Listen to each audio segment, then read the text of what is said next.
Okay, how to install your Canon tracks on your boat the correct way the first time. Got that piece on there. Very important tip. Protects it from wiping out your finish. Stainless steel right here. You're gonna want to get a marine grade silicone caulk. Okay, you're always gonna want the drill bit to be smaller than your screw size. So you can see right here. As you can see, this cut piece fits perfectly right in between my plastic of my boat, my rod holder, the way I have it set up. I took two long pieces, cut them both the same. And we're gonna install 4 pieces technically. I got 2 shorter ones and 2 longer ones, but it fits right between these 2 rod holders here. As you can see, this piece will go right here, and I'll have one of these right in there, and it'll be the same on the other side.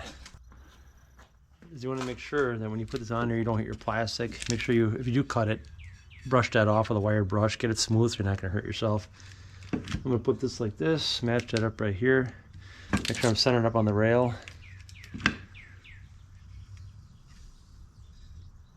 And what I like to do is I'm going to take a marker and mark that hole real fast.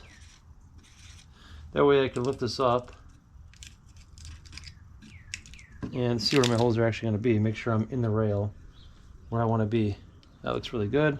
You can obviously see your marks. Score it back over the top again. Make sure it looks good down the bolt. You're going to have your other track you have to match up to, so you want it to not look wobbly. So you just want to make sure you're laid out nice so it looks like it's meant to be.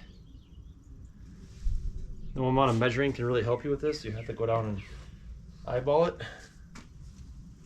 And another piece right here. The reason why I'm putting 2 on, in case I ever add trolling rods and all that kind of stuff. But I also want to put my net buddy right here for musky season. Stainless steel right here, and we should always be using that.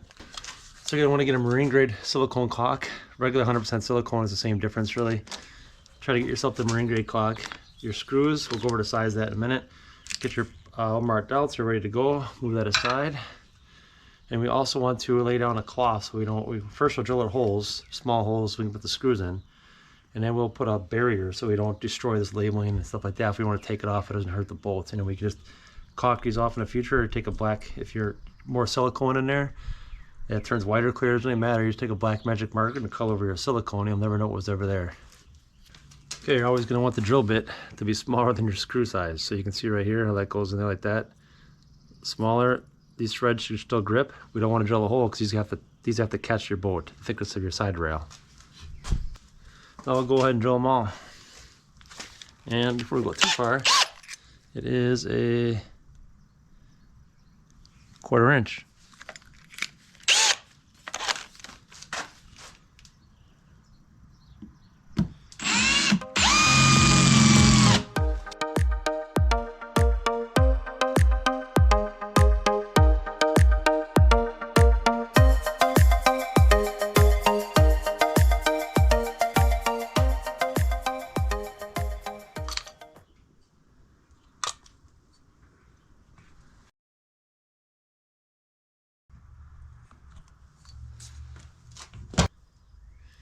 Get them all close and then we'll get them all snugged up. I'm using a number 3 tip to ensure they grip good and don't strip out, because stainless steel can strip easy.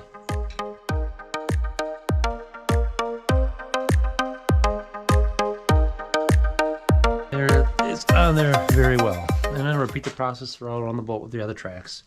I've already marked out my holes, made my markers. When I get the drill, drill these out, we'll get those screws going. Yeah.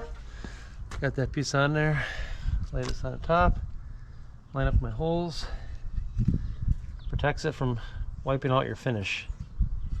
Very important tip.